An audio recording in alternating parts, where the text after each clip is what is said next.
राधे राधे दोस्तों, कैसे हैं आप सब। मेरा नाम है निवेदिता गौड़ और मैं मिसेस गौड़ की दुनिया में आप सबका स्वागत करती हूँ। तो आप सबको जैसे पता है कि इस समय पितृपक्ष चल रहे हैं और सबसे ज़्यादा सवाल यही होता है कि मातृनवमी कब है और हमको मातृनवमी में क्या करना चाहिए, क्योंकि बहुत सी बेटी बहुओं इन सबको नहीं पता होता है कि कैसे करना है, क्या करना है। और मैं वही बता रही हूँ जो मैं करती हूँ, मेरे घर में होता है, मेरे परिवार में होता है। तो मातृनवमी में मैं वही बता रही हूँ। तो सबसे पहले हम ये जान लेते हैं कि मातृनवमी इस बार कब पड़ रही है। कब की मातृनवमी 15 सितंबर को सोमवार के दिन जो पड़ रही है। और इसमें जो है आप अपने घर की जो भी दिवंगत महिलाएं हैं, जैसे कि आपकी सास हैं, आपकी माँ हैं, या फिर और भी जो बहू और बेटियां हैं, बेटा और लड़कियां जिनका जो मृत्यु जिनकी हो गई है, उनका श्राद्ध किया जाता है। उस दिन एक खास दिन बनाया गया है और इसका बहुत ज़्यादा महत्व होता है मित्रों। और हम तो बहुत ही विधि विधान से, जितना हमसे हो सकता है, हम पूरे अपने मन से जो है, तन से इसको हम निभाते हैं और करते हैं। तो दोस्तों, सबसे पहले हम यही बात कर लेते हैं कि मातृनवमी में जो भी आप उपाय करते हैं, चमत्कारी उपाय कहते हैं जिनको, और ये अपने घर की समृद्धि के लिए, आपके जीवन में कोई बाधा हो गई है उसके लिए, तो इन सारी चीज़ों के लिए जो आप करते हैं, आपको कोई भी कठिनाई हो तो वो क्या करना चाहिए। क्योंकि अधिकतर लोग वीडियो इसलिए देखते हैं और कुछ उपाय हम लोग भी करते हैं। तो देखिए, सबसे पहले क्या है, आपको मातृनवमी के दिन आपको तुलसी जी की पूजा जरूर करनी है, उनमें जल देना है, उनकी पूजा करनी है। दूसरा ये है कि आप जो है अपने जो पितरों की जो तस्वीर है उसको आप दक्षिण दिशा में रख के आप सफ़ेद फूल से उनको फूल चढ़ाइए, अच्छा चढ़ाइए। जो भी आप भोजन बनाइए बिना लहसुन प्याज का, वो ग्रहण कराइए। सबसे ज़्यादा खास बात है ये, आपको क्या करना है ये बात सुन लीजिए। आपको क्या करना, आपको 2 रोटी बनानी है गेहूं की, शुद्ध और साफ नहा धो के। और उन 2 रोटियों पे आप घी साफ अलग लेके रख लीजिए। जूठा घी जो डेली यूज़ करते हैं वो आपको नहीं करना है। आप उस घी को बाज़ार से ले लीजिए, आप बना सकते हो, लीजिए, साफ़ सुथरा होना चाहिए। उस घी को आप पूरी रोटी पे लगा दीजिए अच्छे से, दोनों रोटियों पे। और उसके बाद उसमें आप चीनी लगा दीजिए। पिसी चीनी है कोई बात नहीं, उसको डालिए। साबुत चीनी है तो आप साबुत चीनी दीजिए। आप पूरी रोटी पे घी और चीनी लगा दीजिए। इस चीनी वाली रोटी को आपको मतलब कि 16 दिन तक रोज गाय को खिलाना है डेली। कोई भी गाय गौ माता आती है आपके दरवाजे पे, चाहे वो काली हो या फिर सफ़ेद हो या किसी भी उसकी गाय माता को खिलाना है। और अगर आपको मिल जाती है आसपास, खिला दीजिए, बहुत अच्छी बात है। और अगर नहीं मिलती है तो आप उनके नाम से निकाल के, हाथ जोड़ के, आप कहीं भी अपने घर के आसपास जहाँ भी आप चौखट पर रख दीजिए, वो खा लेंगे। किसी न किसी रूप में पहुँच जाती है। आपने क्योंकि माना और आपने निकाल दिया। और ये उपाय करने से देखिए आप मित्रों, 16 दिन करके देखिए, आपको जरूर लाभ होगा। आपको दिन में सबसे ज़्यादा तो आपका मन शांत रहेगा, क्योंकि बहुत अशांति हो जाती है कभी कभी मन में किसी भी वजह से। तो आपके मन को शांति मिलेगी, सुकून मिलेगा, और साथ ही साथ आपका अच्छा होगा, आपके परिवार का अच्छा होगा। ये बहुत बड़ा चमत्कारी उपाय है। और आप कहीं भी देखिएगा, चाहे आप वीडियो किसी का भी देखिए, चाहे आप घर में बात करिए, या कि आपके पूर्वज होंगे वो भी आपको, दादी मामी सब यही बताएंगे। ये उपाय बहुत पुराना है और कुछ भी ऐसा नहीं है। डेली आपको 16 दिन तो आप कर ही सकते हैं, ये आप कर लीजिए।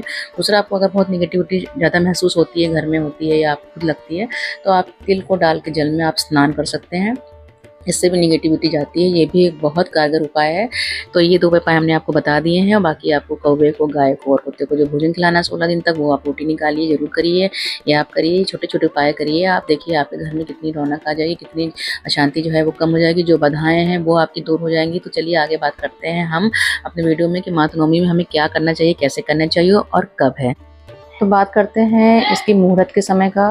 तो देखिए, आप जितने भी पंचांग देखिएगा और आप जहाँ भी आप सर्च करिए ना, आपने थोड़ा थोड़ा सभी में डिफरेंस दिखेगा। कहीं भी बताया गया है कि 15 सितंबर की सुबह 4:25 से लग रहा है, कहीं भी बताया गया है 3:20 से लग रहा है, और अगले दिन शाम के, रात के लगेगा, शाम तक लगेगा, जैसे भी है। तो आप ये बताइए कि देखिए हमें क्या करना रहता है। हमें जो है भोजन जो है बनाना रहता है, प्रसाद बनाना रहता है, तो वो दिन का समय हो ही जाता है। और जो भी श्राद्ध किया जाता है, ये सारा कार्यक्रम आप 12 बजे दोपहर के समय, 1 बजे दोपहर के समय कर सकते हैं। तो 1:30-2 बजे तक का मुहूर्त बहुत अच्छा है। इसके लिए आप आराम से करिए। और हम लोग भी ऐसे ही करते हैं। सुबह हम लोग क्या करते हैं, सबसे पहले उठते हैं, स्नान करते हैं, नहा धो के शुद्ध और साफ वस्त्र हम लोग पहन लेते हैं, तभी इसकी पूजा होती है। और इसकी पूजा में क्या क्या चीज़ें होती है वो भी मैं आपको भी बताती हूँ, जो हम लोग करते हैं। तो अगर आप जो है रोहिणी नक्षत्र में करना चाहते हैं, तो वो समय है दोपहर के 12 बजे से लेकर 1:30 बजे के बीच का। और लगभग सभी घरों में इसी समय पे ही किया जाता है, क्योंकि हमें नहा धो के महिलाओं को भोजन बनाना रहता है, और दान दक्षिणा देनी रहती है, सारी तैयारियां करनी रहती हैं। तो इतना समय हो जाता है।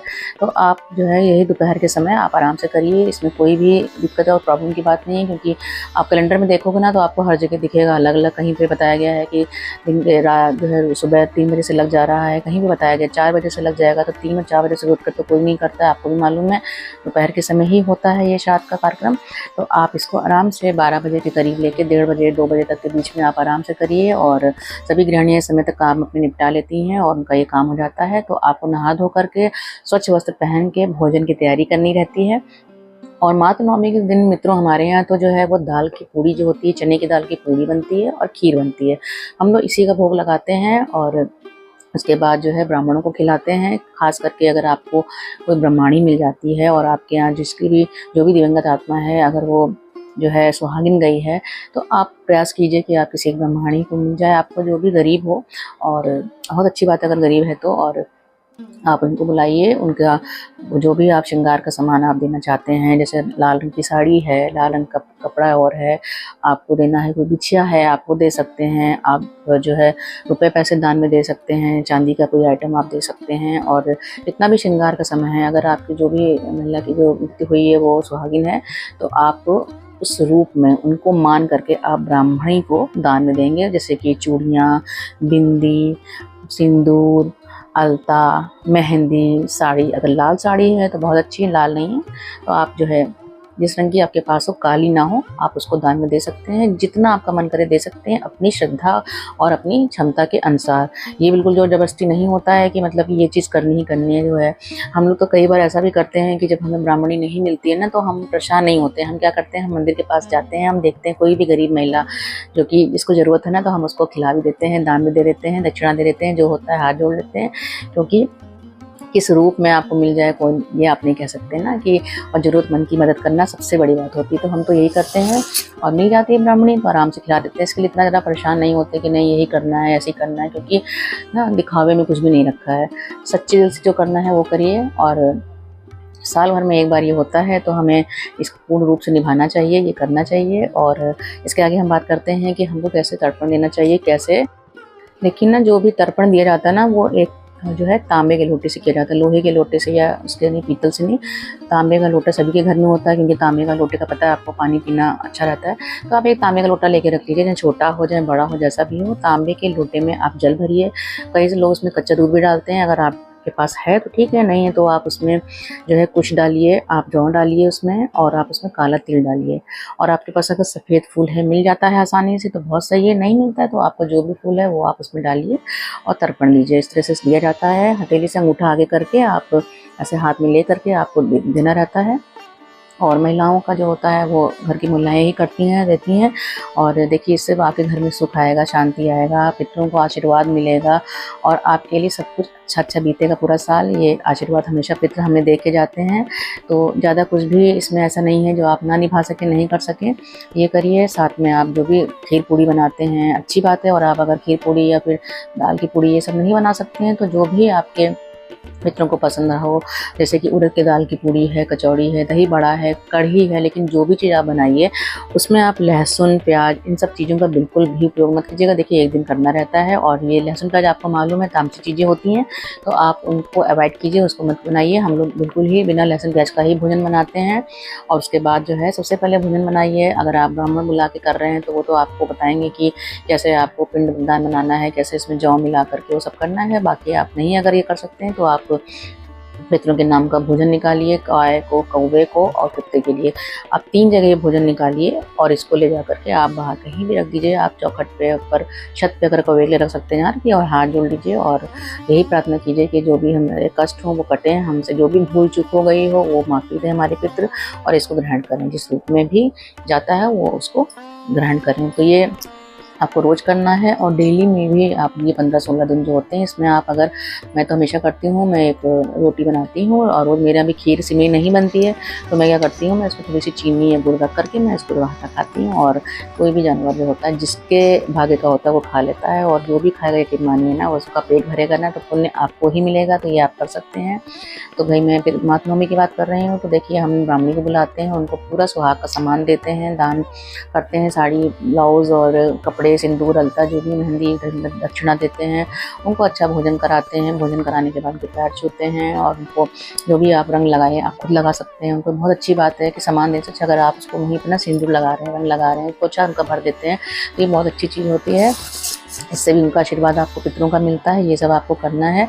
और आप जब फोटो को, आप जो भी तस्वीर है उसकी जो भी पूजा कर रहे हैं, तो आप उसको दक्षिण दिशा में रखिए, उस पर रखिए। आटे का एक बड़ा दिया बनाइए, उसमें तिल का तेल, उसका दीपक जलाइए। उसमें आप रंगोली भी वहाँ बना सकते हैं। आपके पास आटा है तो आटे की है, नहीं आपके पास जैसे भी हल्दी है उसके मिला के भी आप बना सकते हो। चौखट पे बनती है, वो बनाइए। फूल माला अर्पण कीजिए, उनको भोग लगाइए, जो भी आपने भोजन बनाया है। ये सारा करने के बाद, और जब ब्राह्मणी अब भोजन कर लेती है, आपने पक्षियों का, जानवर का, कुत्ते का, गाय का निकाल दिया है भोजन, उसके बाद आप ही भोजन ग्रहण कीजिए। आपको पितरों का आशीर्वाद जरूर मिलेगा। और इसी दिन जीविका पुत्रिका वाली जो व्रत है वो भी है, तो जो स्त्रियां कर रही हैं वो भी जो है जलपान किए बिना मतलब पूजा करेंगी। उसके बाद आप जलपान कर लीजिए, और जब आपको व्रत पूरा पारण करना है जब करिए, तब उसके बाद आप इसको फॉलो करिए, जैसे भी आपको व्रत पूरा करने के बाद करिएगा। तो और साथ में एक बहुत विशेष बात है कि देखिए, तुलसी माता हमेशा हम पे कृपा बनाई रहती हैं, और जितने भी हिंदू होते हैं सबके आंगन में तुलसी माता जरूर होती हैं। तो आप जो है ना, माता नवमी के दिन तुलसी माता की पूजा जरूर करिए, उनको जल जरूर दीजिए, और वो भी आप पे बहुत कृपा करेंगी। हरी तुलसी जब सबके आंगन में होती है और होनी चाहिए, जिसके यहाँ ना तुलसी हमेशा सूखती रहती है, तो समझ लीजिए वहाँ पे जरूर निगेटिविटी है, वरना तुलसी हमेशा हरी भरी रहती हैं। और आप माता नवमी के दिन तुलसी पूजा कीजिए। हाँ, और साथ में ये भी बहुत लोगों का सवाल रहता है कि पूरे पक्ष में हम लोग जैसे कि ज़्यादा श्रृंगार नहीं करते हैं, अपनी चूड़ियाँ नहीं बदलते हैं, सिंदूर और ये अलता नहीं ज़्यादा लगाते करते हैं, तो क्या है, तो माता नवमी के दिन आप पूरा अपना श्रृंगार कर सकते हैं, नई चूड़ियाँ पहन सकते हैं, अलता लगा सकते हैं, जिसे मेहंदी लगानी है, जो करना है, मतलब ये सब आप माता नवमी के दिन ये सब कर सकते हैं। अब इसके बाद हम बात करेंगे कि इसका क्या महत्व है, हमें इसका क्या फल मिलता है। तो देखिए, महत्व क्या है, ये शायद का इस दिन का नाम क्या है, मातृ नवमी।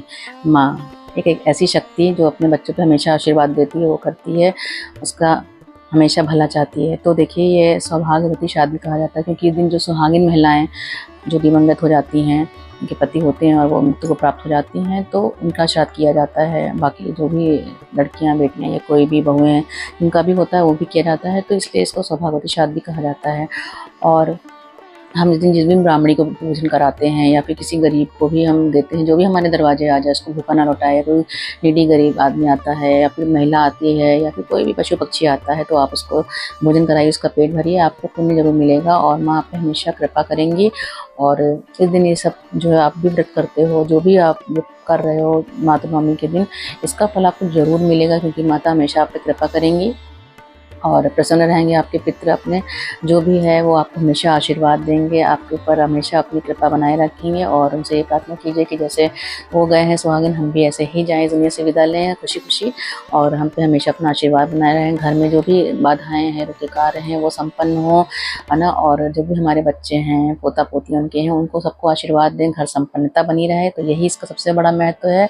तो मैं आशा करती हूँ कि आपको मेरी बातें समझ में आ रही होंगी, और आप जो भी चीज़ें आपकी डाउट हैं वो आप इसको क्लियर कर रहे होंगे और समझ पा रहे होंगे कि क्या होता है माता नवमी का महत्व। और जितनी भी श्रद्धा भक्ति से आप कर सकते करिए, किसी प्रकार की अलग से किसी ढोंग करने की कोई आवश्यकता नहीं है, जितना आप कर सकते हैं करिए। और साथ में एक बात और, जो भी वृद्ध आपके साथ रह रहे हैं, आपके घर में माता पिता, आपके परदादा दादी जो भी हैं, तो उनका सम्मान करिए, उनकी आंखों में आंसू मत लाइए, उनके साथ ऊंची आवाज़ में बात करके उनका दिल मत दुखाइए। उनके छोटी छोटी बातें होती हैं कुछ ऐसा स्पेशल, तो वो आपके से नहीं मांगते होंगे, वो उनको पूरा कर दीजिए। उनके लिए छोटा सा ध्यान रखिए, कहीं से आइए उनको पूछ लीजिए, कहीं से आते हैं खा पी के, आप उनको भी दे दीजिए, पूछ लीजिए, बस वो इतना ही चाहते हैं आपका 10-15 मिनट, और वो आप दीजिए।